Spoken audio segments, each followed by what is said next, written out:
Ang pagbupuri sa ganda ng kalikasan. Ang mga bundok, karagatan, puno at mga tanawin na nagbibigay ng buhay at ganda sa ating mundo.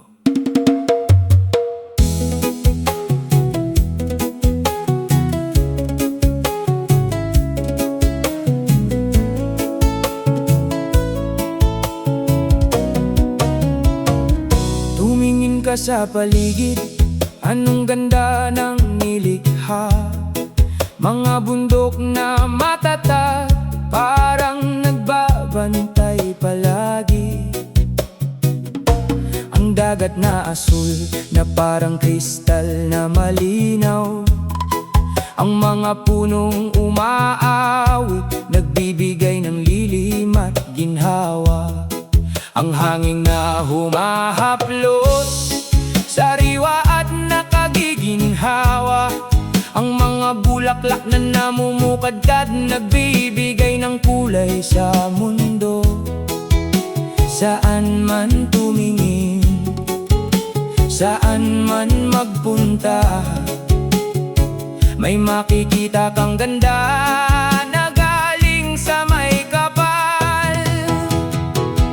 Ang kalikasan ay biyayang wagas, regalong ibinigay para sa atin na tangkilikin. Ang bawat tanawin, bawat bagay na buhay ay nagbibigay ng saya at kapayapaan sa ating isipan. Huwag nating sirain, huwag nating kalimutan ang ganda ng mundo na dapat nating pahalagahan. Ito ang tahanan natin, ito ang ating yaman. Gamitin at alagaan habang tayo ay nabubuhay. Sa umaga ay sumisikat ang araw na maliwanag, sa gabi ay nagniningning ang mga bituin at buwan. Ang ulan na nagbibigay buhay sa lupa, ang hangin na nagpapalipad sa mga damdamin. Ang lahat ng ito ay nagtuturo sa atin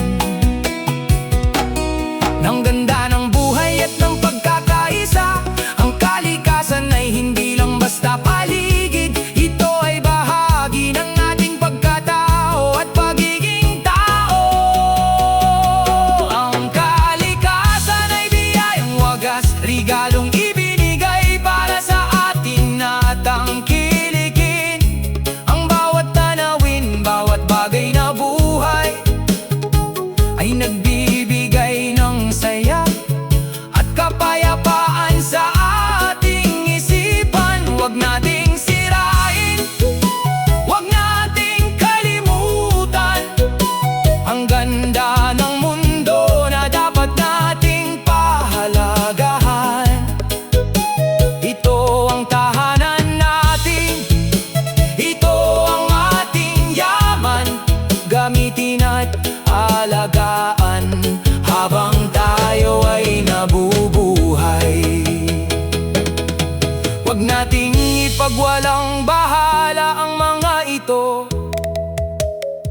dahil kapag nawala na ang ganda ng kalikasan, wala na ring magiging maganda sa ating paligid. Kaya samahan natin ang pag-aalaga at pagpapahalaga upang ang ganda ay manatili magpakailanman. Ganda ng kalikasan, biyaya ng may kapal, pahalagahan, alagaan habang buhay. Ang kahalagahan ng dagat, ang yaman na taglay nito, ang ganda nito, at ang papel nito sa buhay ng mga tao at sa buong mundo.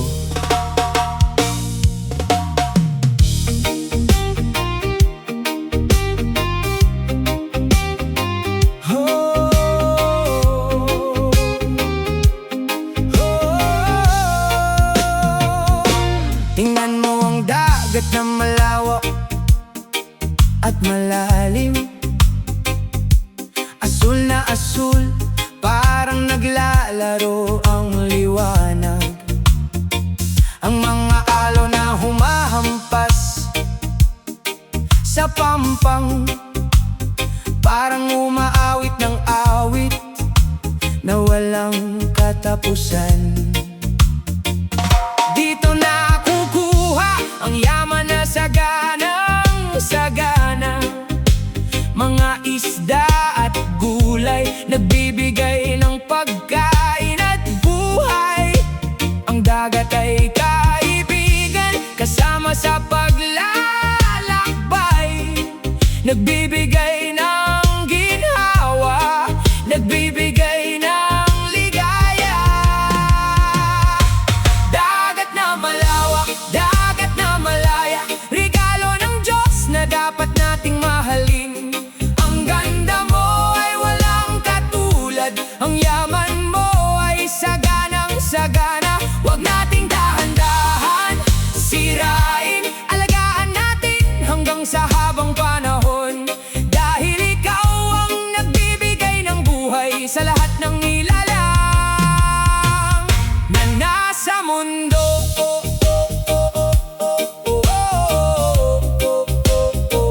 Na nasa mundo.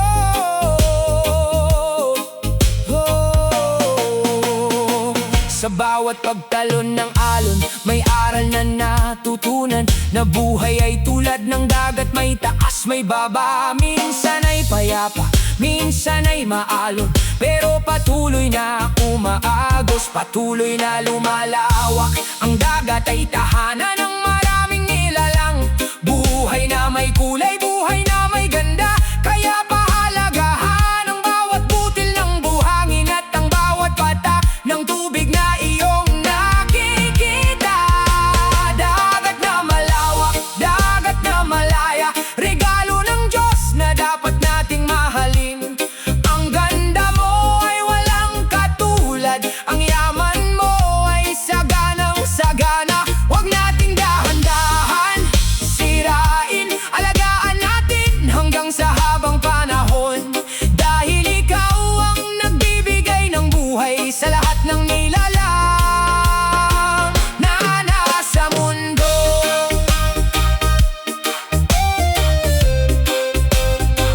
Na nasa mundo.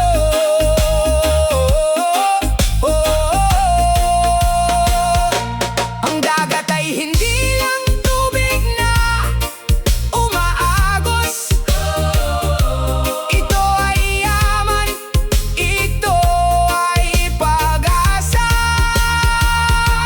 Kaya samahan natin ang paglilinis at pag-iingat, upang ang ganda ay manatili at hindi mawala. Dahil ang dagat ay bahagi ng ating buhay. Dagat, asul na asul, yaman ng mundo, alagaan. Ang ganda ng mga bundok at bukid, ang berdeng tanawin, ang sariwang hangin, at ang yaman na taglay ng lupa.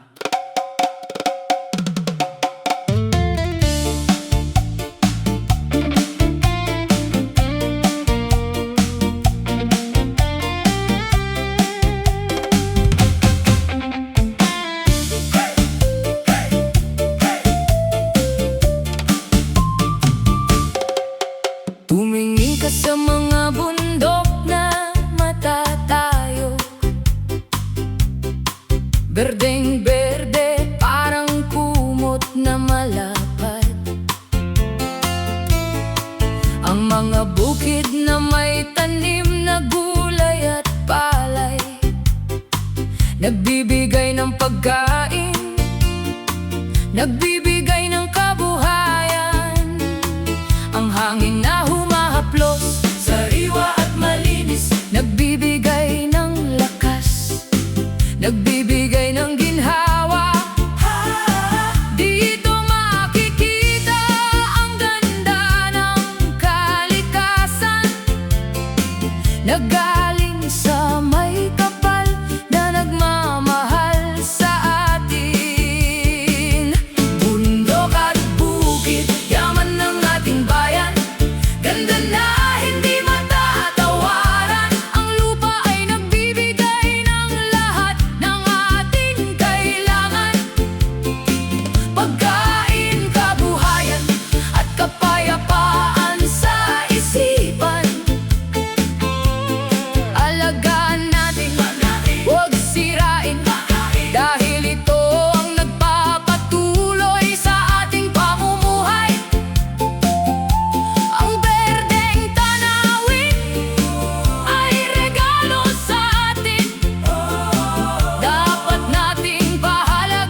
bagong lumalago.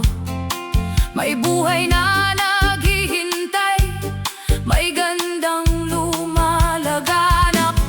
Ang mga bundok ay parang bantay ng ating bayan, nagbibigay ng proteksyon, nagbibigay ng liwanag. Kaya wag nating putulin ang mga puno, wag nating sirain ang ganda ng paligid, dahil ang buhay ay nakadepende sa kalikasan, at ang kalikasan ay naghihintay sa ating pagmamahal. Bundok at bukid, yaman ng ating bayan, ganda na hindi matatawaran. Ang lupa ay nagbibigay ng lahat ng ating kailangan: pagkain, kabuhayan, at kapayapaan sa isipan. Alagaan natin, wag sirain, dahil ito ang nagpapatuloy sa ating pamumuhay. Ang berdeng tanawin ay regalo sa atin, dapat nating pahalagahan habang tayo ay nabubuhay. Ang ganda ng kalikasan ay hindi matatawaran. Ito ang yaman na hindi mabibili ng salapi. Kaya samahan natin ang pag-aalaga at pagpapahalaga, upang ang mga bundok at bukid ay manatiling maganda para sa atin at para sa mga susunod na henerasyon. Bundok at bukid, yaman ng bayan, ganda na mananatili.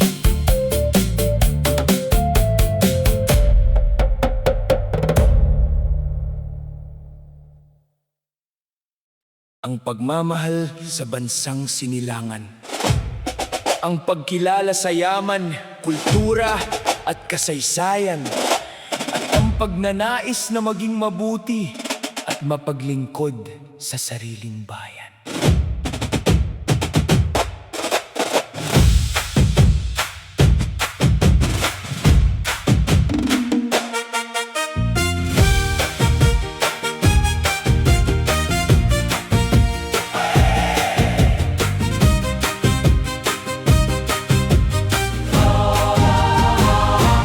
Ito ang ating bayan, bansang sinilangan. May ganda, may yaman, may kultura na wagas. Ang mga tao ay mababait at matatag, handang tumulong, handang magmahal sa kapwa. Ang kasaysayan ay puno ng sakripisyo, ngunit ang diwa ay nananatiling matatag. Kahit anong bagyo ang dumaan, hindi tayo natitinag, hindi tayo sumusuko. Mahalin natin ang ating bayan, ipagmalaki ang ating pagkatao.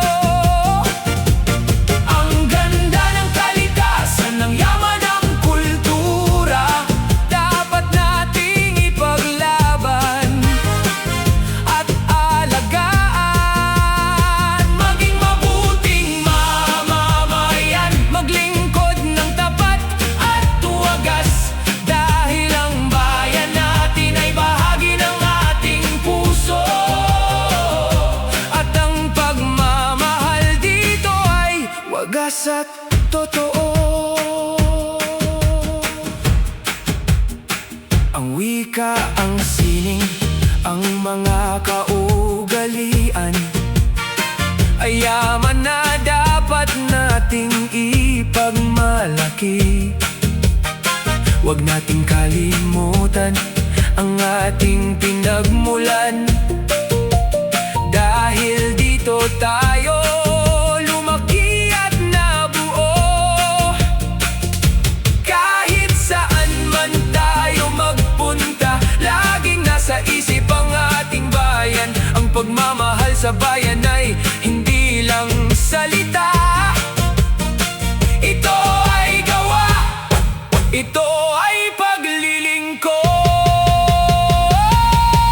Mahalin natin ang ating bayan, ipagmalaki ang ating pagkatao. Ang ganda ng kalikasan, ang yaman ng kultura, dapat nating ipaglaban at alagaan. Maging mabuting mamamayan, maglingkod ng tapat at tuwagas, dahil ang bayan natin ay bahagi ng ating puso. At ang pagmamahal dito ay wagas at totoo. Ang tunay na pagmamahal sa bayan ay ang pag-aalaga sa lahat ng regalo. Ang kalikasan ng kultura at ang kapwa, kaya gawin natin ang ating tungkulin, upang ang bayan natin ay manatiling maganda para sa mga susunod na henerasyon. Mahal ko ang bayan ko, ipagmamalaki ko. Buhay ko ay alay para sa inyo.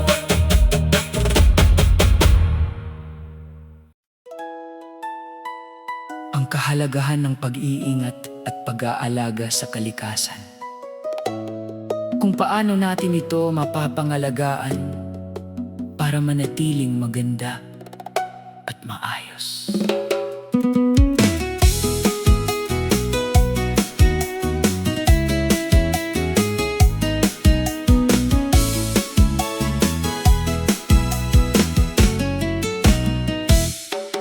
Ang kalikasan ay regalo mula sa Diyos. Dapat nating alagaan, dapat nating ingatan. Huwag nating sirain, huwag nating sayangin, dahil ito ang nagbibigay sa atin ng lahat ng kailangan. Ang tubig na iniinom, ang hangin na hinihinga, ang pagkain na nakukuha sa lupa at dagat.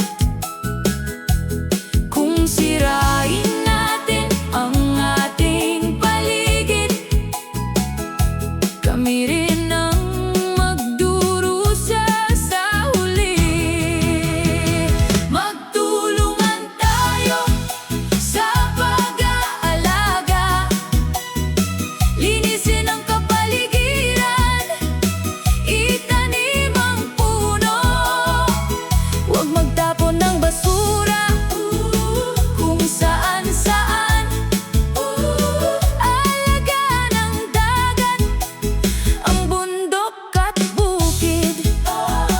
Ang bawat maliit na gawa ay may malaking saysay para sa ganda ng mundo at kinabukasan. Dahil ang kalikasan ay tahanan natin, at ito ay dapat nating ipamana ng maayos. Ang pagbabago ay nagsisimula sa atin, sa bawat araw, sa bawat kilos na ating ginagawa. Iwasan ng pagtatapon ng basura sa ilog. Iwasan ang pagsusunog na nakakasama sa hangin.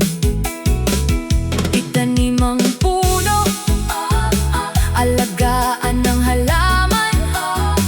Igalang ang bawat buhay na nasa mundo. Kung gagawin natin ang ating tungkulin, ang mundo ay mananatiling maganda at maayos. Magtulungan tayo sa pag-aalaga, linisin ang kapaligiran, itanim ang puno. Huwag magtapon ng basura kung saan-saan. Alagaan ang dagat, ang bundok at bukid. Ang bawat maliit na gawa ay may malaking saysay para sa ganda ng mundo at kinabukasan. Dahil ang kalikasan ay tahanan natin, at ito ay dapat nating ipamana ng maayos. Hindi pa huli ang lahat para magbago.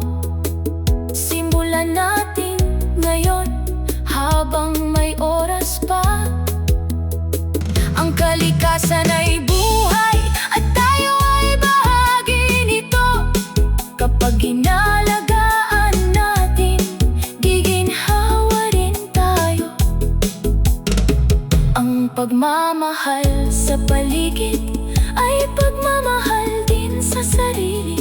Dahil dito nakasalalay ang ating kinabukasan. Alagaan, ingatan, kalikasan, yaman ng lahat.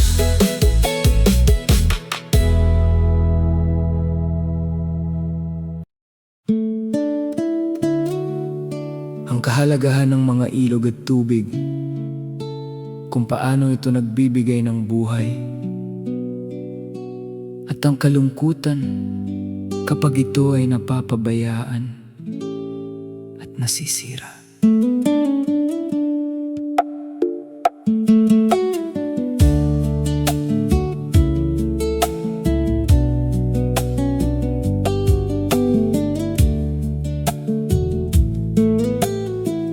Dati-rati ang ilog ay malinaw at buhay na buhay. Malayang lumalangoy ang mga isda sa tubig. Tubig na malinaw, pwedeng inumin at paliguan. Pinagkukunan ng ikabubuhay ng mga tao. Umaagos mula sa bundok pababa sa kapatagan, nagdidilig sa mga taniman, nagbibigay ng ginhawa.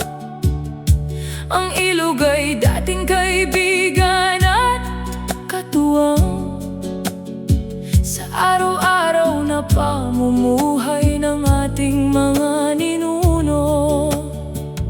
Ilog na sagrado, ilog na nagbibigay buhay. Dala mo ay ginhawa at biyaya sa atin. Ngunit bakit ngayon ay nagiba ng anyo? Naging marumi, mabaho at walang buhay.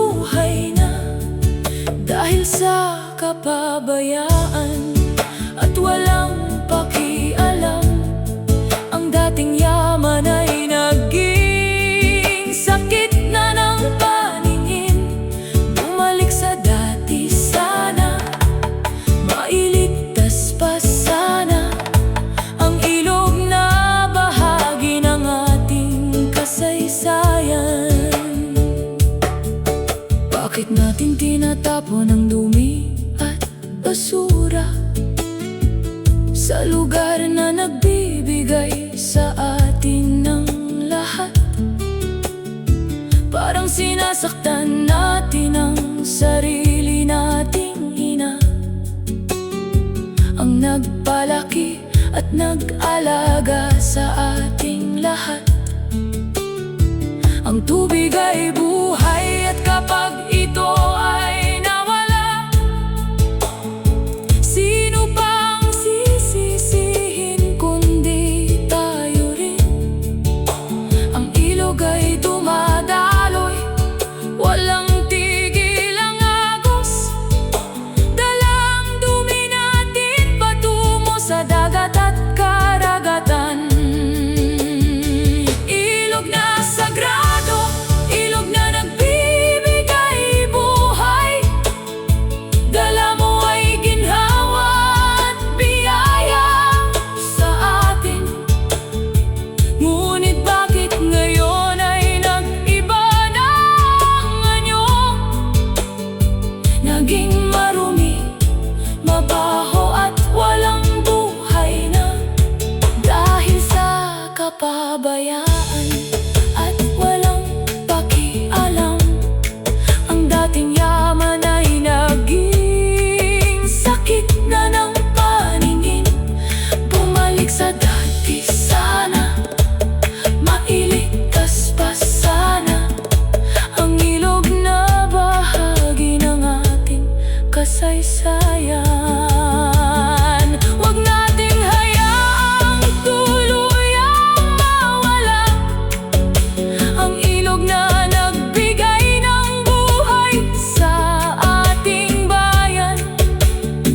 Magtulungan tayo upang linisin at ibalik ang dating linaw, dating ganda at dating buhay.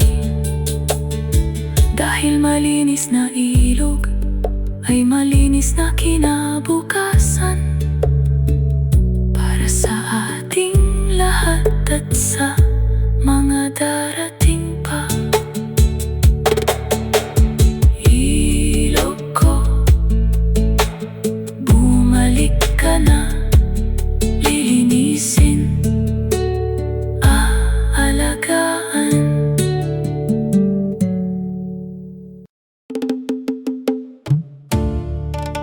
Pagkilala sa kasaysayan, ang lupang tinamnan ng pawis at dugo ng ating mga ninuno, at tungkulin nating mahalin at ingatan ito.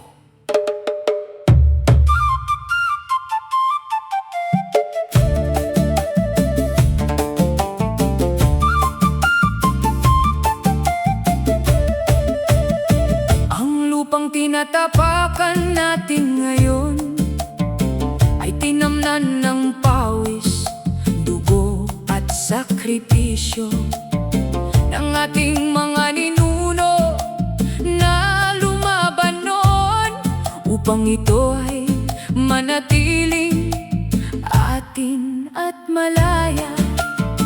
Sila ay nag-alaga, sila ay nagbukid, pinagyaman ang bawat sulok ng ating bayan. Iniwan sa atin ang isang magandang lipunan, puno ng kultura, yaman at kagandahan. Ito ay lupa ng ating mga ninuno, lupang sinilangan, lupang kinalakihan. Dala nito ay kwento ng nakaraan at pangako ng magandang kinabukasan. Tungkulin nating ingatan at mahalin ang bawat pulgada ng lupa at dagat, dahil ito ay pamana na hindi matatawaran. Dapat ipagmalaki at ipasa sa susunod. Hindi lamang ito lupa at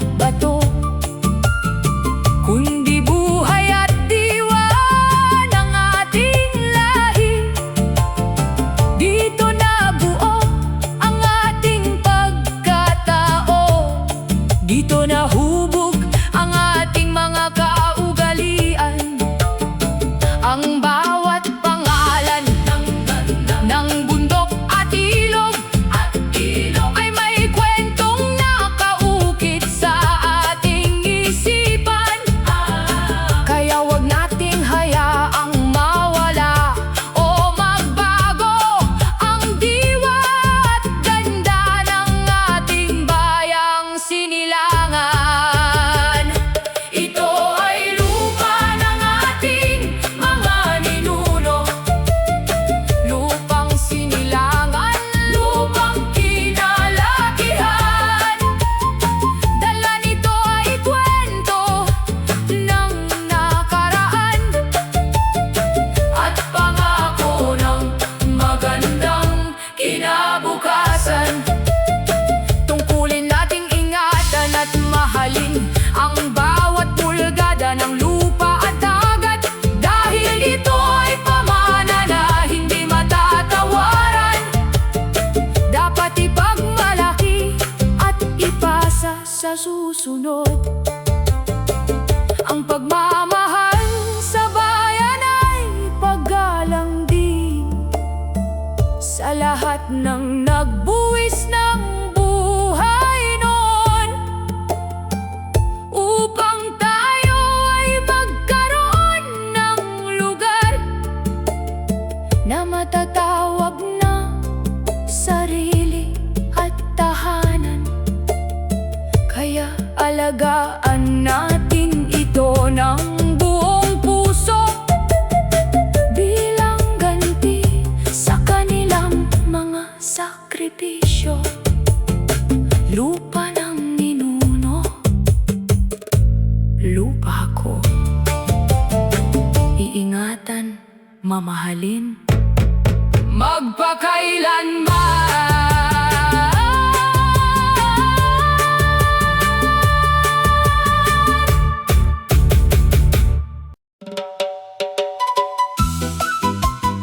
Ang ugnayan ng ating kultura at yaman ng kalikasan, kung paano nakadepende ang ating pamumuhay at sining sa ganda ng ating paligid. Ang ating kultura ay galing sa kalikasan. Ang ating sining ay hango sa ganda ng paligid. Ang mga damit ay kulay ng mga bulaklak. Ang mga awit ay himig ng hangin at alon. Ang ating pagkain ay galing sa lupa at dagat. Ang ating gamot ay halamang tumutubo sa bundok. Wala tayong ibang yaman kundi ang paligid at ang talino nating gamitin. Ito ng tama, yamang kalikasan, yaman ng kultura, magkaugnay at hindi mapaghiwalay. Kung ano ang nasa paligid, yun ang nasa atin. Kung ano ang ating meron, iyon ang ating ipinagmamalaki. Ang ganda ng bayan ay ganda rin ng tao.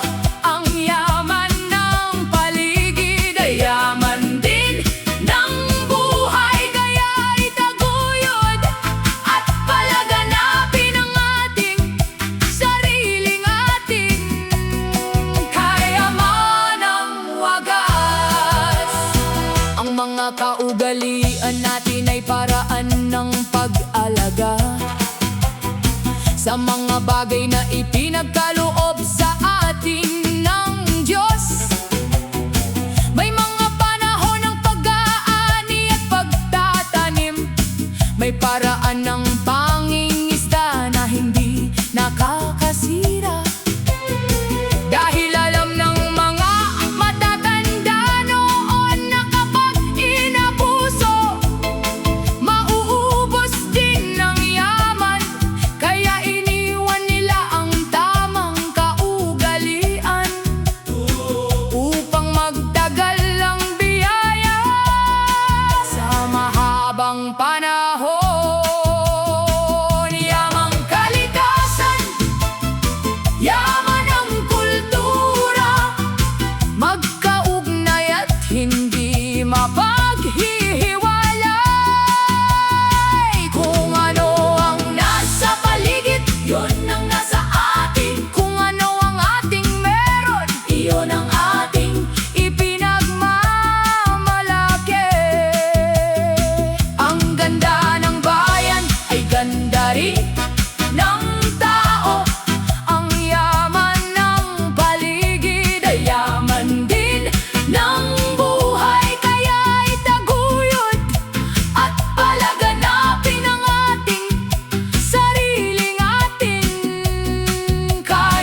daming dangal, masigit pa sa alinman sa mundo. Dahil ito ay kakaiba, ito ay atin lamang. Ipakita natin sa buong mundo ang ating ganda at paano natin ito iniibig at inaalagaan. Kultura at yaman, atin lamang, atin lamang, atin lamang. Ipagmalaki.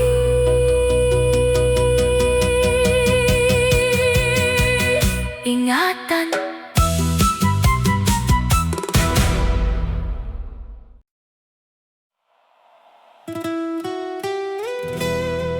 Ang katotohanan ng pagbabago ng panahon at mga panganib, bagyo, baha at pagkasira, bilang paalala na kailangang magbago at mag-ingat tayo.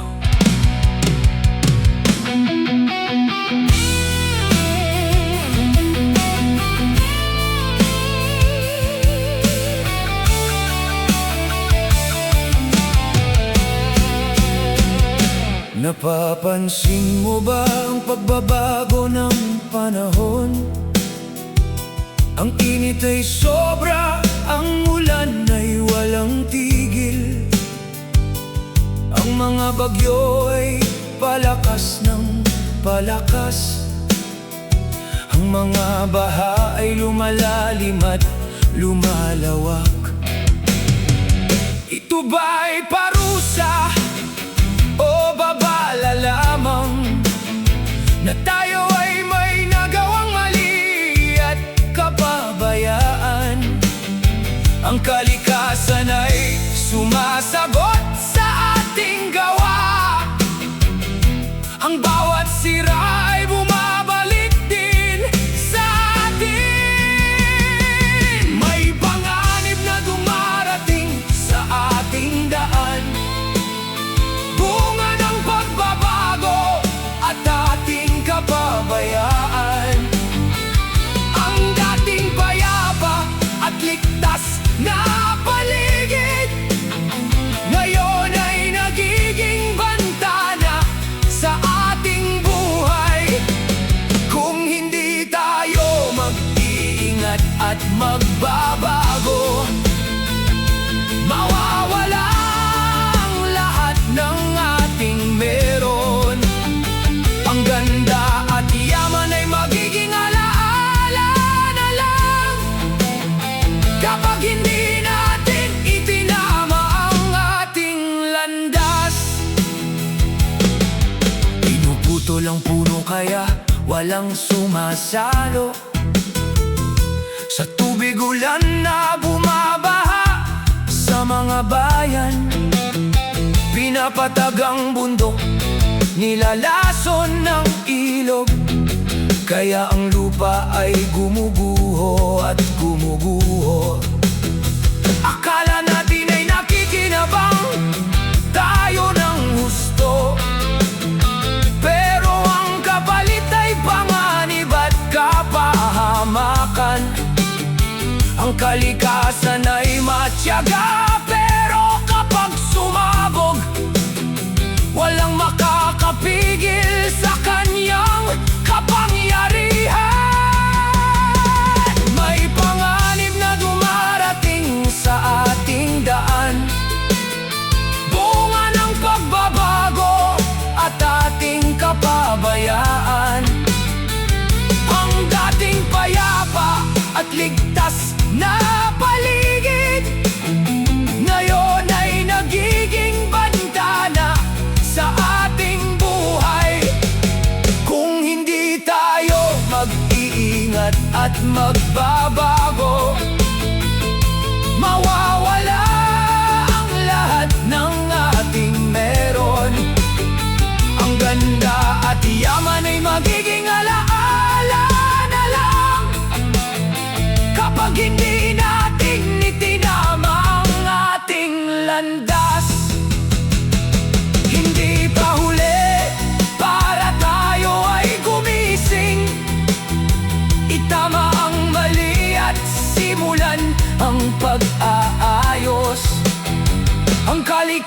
Sana'y handang bumalik sa dati, kung tayo ay magiging mabuti at maingat. Ang pagbabago ay nasa ating mga kamay. Ligtas na buhay, magandang kinabukasan. Mag-ingat, magbago, para sa ligtas na bukas.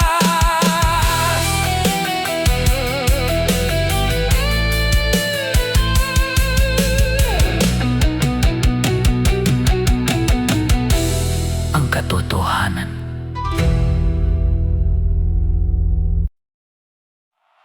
Ang huling mensahe na kaya pa nating ibalik ang lahat. May pag-asa pa at ang pagmamahal sa bayan at kalikasan ang magliligtas sa atin.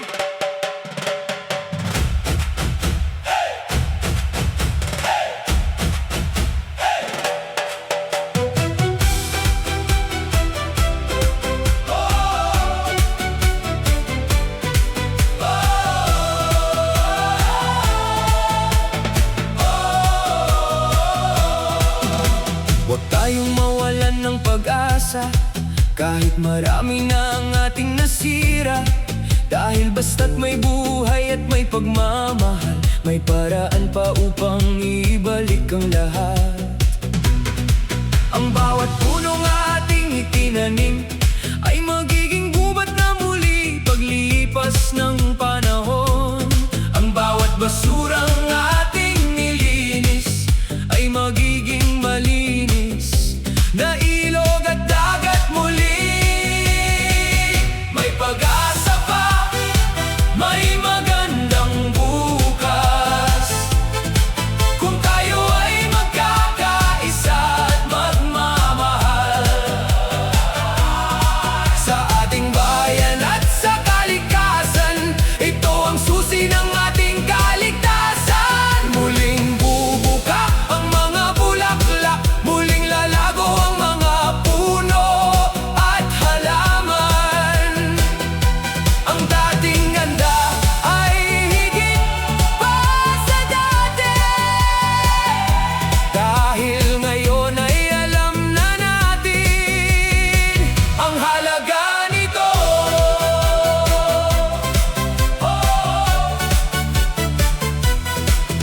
Ang pagmamahal sa bayan ay hindi lang salita. Ito ay gawa, ito ay pagtutulungan. Mula sa bata hanggang sa matanda, lahat ay may bahaging gagampanan. Ang bansang ito ay ating tahanan, ang kalikasan ay ating pamilya. Kaya sabay-sabay tayong babangon at gagawing mas maganda ang ating mundo. May pag-asa pa, may magandang bukas, kung tayo ay magkakaisa at magmamahal. Sa ating bayan at sa kalikasan, ito ang susi ng ating kaligtasan. Muling bubuka ang mga bulaklak, muling lalago ang mga puno at halaman. Ang dating ganda ay higit pa sa dati, dahil ngayon ay alam na natin ang halaga nito. Ang susunod na henerasyon ay